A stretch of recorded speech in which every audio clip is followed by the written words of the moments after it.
It's not often I invite a guest back for a second week in a row, but today I'm making an exception. Author and Spiked Online editor Brendan O'Neill was on my show last Sunday, lamenting how the UK seems to be turning into a nation of nasty little sneaks. I agree with him. We did agree that the self-righteous cyclist who shopped film director Guy Ritchie to the cops for texting while his car was stationary in a traffic jam was the sort of snitch the British used to frown upon. But evidently our discussion was, drumroll, offensive. And the woke warriors declared war on us. Both Spiked Online and my Twitter timeline these timelines are still clogged up with howling fanatics calling us every name under the sun while demanding that we be sacked, cancelled and destroyed. So just to prove this ludicrous lynch mob that they picked on the wrong people, what a great pleasure to welcome back to my show Mr. Brendan O'Neill. Hi, Brendan. Hi, Kevin. How's it going? All right, mate. But have you learned the errors of your ways? Is your education underway?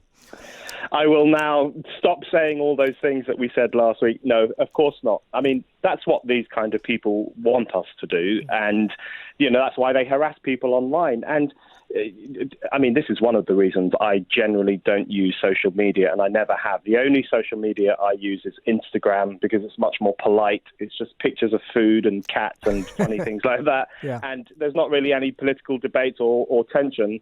But social media more broadly has become a really strange place because I know a lot of people find it useful for expressing themselves and sharing information, but there are these hysterical mobs of tragic people who just go after anyone who they disagree with, and they demonize them, they harass them, they send them obscene images. In the case of J.K. Rowling, who's been sent all sorts of pornography because she dared to question transgenderism.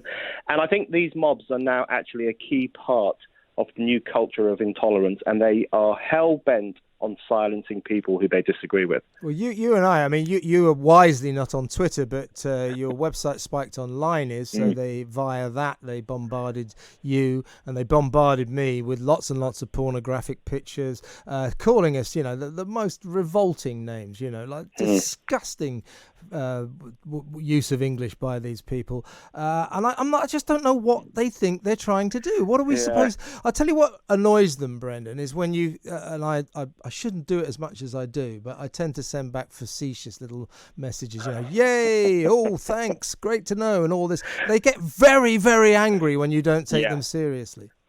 They do. And, the way I think about these people, I mean, they get really angry with me, partly because I'm not on Twitter. So sometimes they have to go... That'll show them. They have to go through the effort of actually sending me an email. And they send me obscene emails, fairly regularly. And I'm sure it annoys them even more, the fact that they have to go to the effort of sitting down at a computer and writing a letter or an email. But the thing is, the way I think about these people is I think they're actually quite tragic because, nobody who had an interesting work life or intellectual life or sex life would be online as much as these people are, screaming blue murder and abuse at you, J.K. Rowling, anyone else vaguely on the right or vaguely unpolitically correct. No one who had a normal life would be doing that kind of thing. So part of me feels sorry for them. And then the other part of me recognizes that even though they think they're rebels and they're out there fighting against man, actually they are part of this they're foot soldiers of the new intolerance, and their key goal is to silence people, which is actually a really, really immoral thing to try and do. Yeah, I tell you what, it's talking of winding these people up, which I do too much. As I say, I should grow up a bit myself. But where they got really furious with me was when I started saying, well, you lot are just part of the establishment, which they are, by the way. They are part of the modern left liberal establishment that you and I may not express views that they agree with, and therefore they reserve the right to call us every name under the sun and send us pornography. So call it, but when I said you're just part of the establishment, they were furious. Yeah, they go nuts because I think at some deep deep level, they probably know that's true. And that's completely right. They are part of the establishment. They're like the militant wing of political correctness. That's how I like to think of them. They're slaves to the zeitgeist, right? They think they are saying rebellious, interesting things, but actually they are expressing every single conformist view that good, woke, politically correct people are expected to hold. There's no self-reflection, there's no self-doubt, there's no questioning of their own beliefs. There is simply this slavish devotion to what is now the establishment worldview, which is, all the things we've seen over the past few months, the ideology behind Black Lives Matter, the ideology of transgenderism, of gender fluidity, of banning offensive speakers, all these things which have become established outlooks over the past few years. They adhere to every single one of them. So they pose as these kind of blue-haired radicals on the internet, sticking it to Kevin O'Sullivan and other people, when in truth, they are just the mouthpieces of what has become the conformist political outlook. Yeah, they're the sort of extreme version of Guardian readers. You and I, of course, when we had our discussion last week about sneaks, which I think we both stand by every word of what we said, which it is not good when we have these squads of vigilante cyclists going around peering into cars to see if people are looking at their phones and then taking pictures and reporting them to the police. You and I grew up in a time where nobody liked to sneak. Yeah, my parents, my scoutmaster even said, never tell tales. These people, they tell tales for a living. But of course, what we did there, we waded into the perfect storm.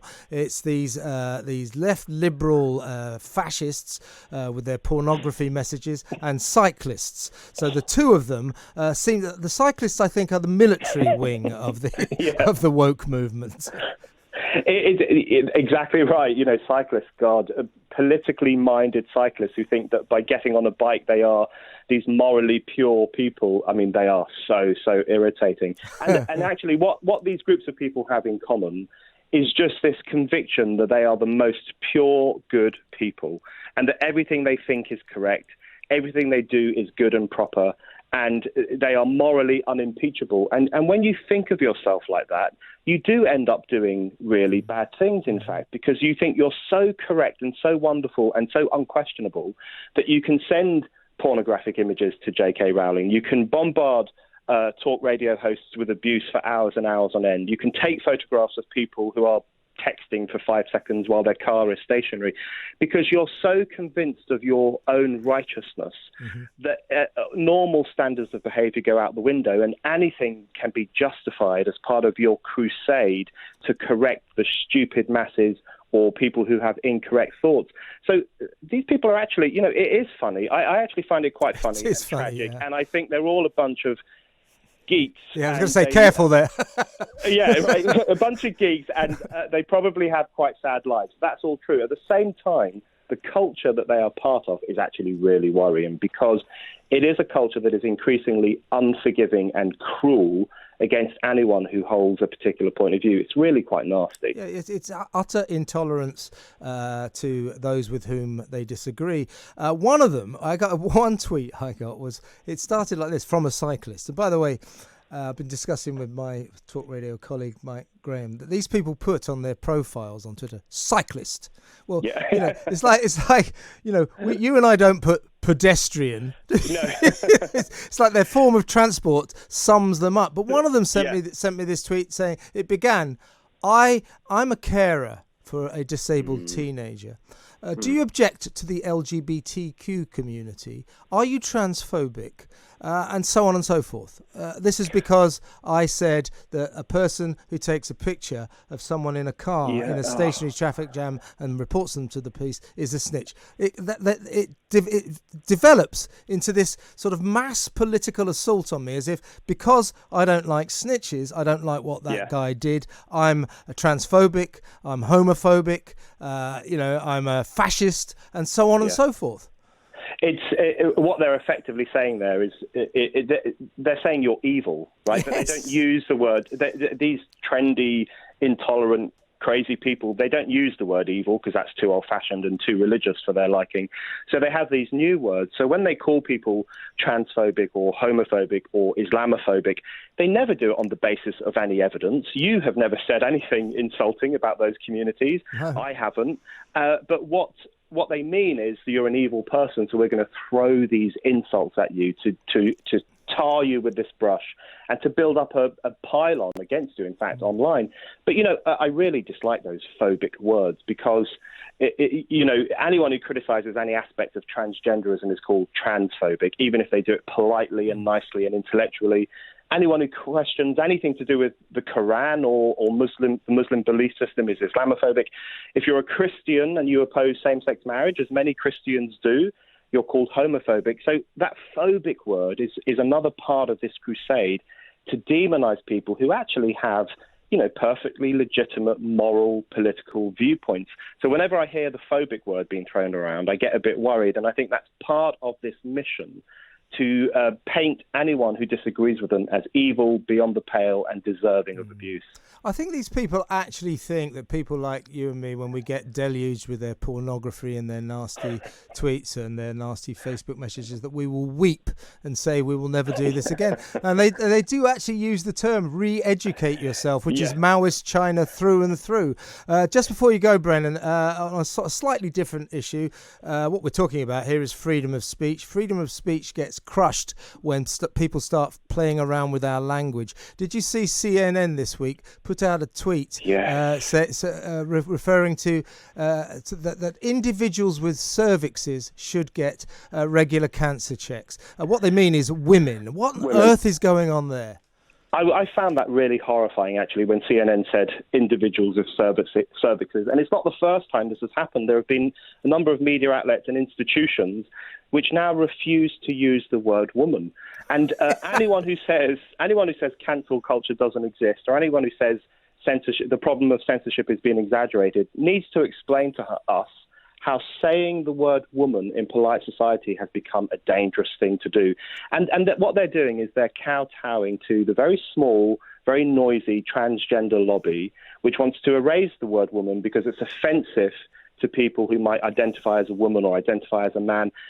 This is unacceptable in my view. We have to defend language. We have to defend people's right to use words that are perfectly normal words and which describe half of the human population. So CNN deserves, let's not abuse them or send them dodgy images, because we don't play the game that those intolerant idiots play, but they deserve criticism for that, and I think we have to stand up for the right to say woman. Well, Brendan, as one individual without a cervix to another individual without a cervix, it's been great talking to you. You're welcome back on this show anytime, and these idiots will never shut us down. Keep up the good work, mate. Great to talk. That was author, social commentator, and Spiked Online editor refusing to be silenced, Brendan O'Neill there. I'm Kevin O'Sullivan, and this is the home of free speech, talk radio.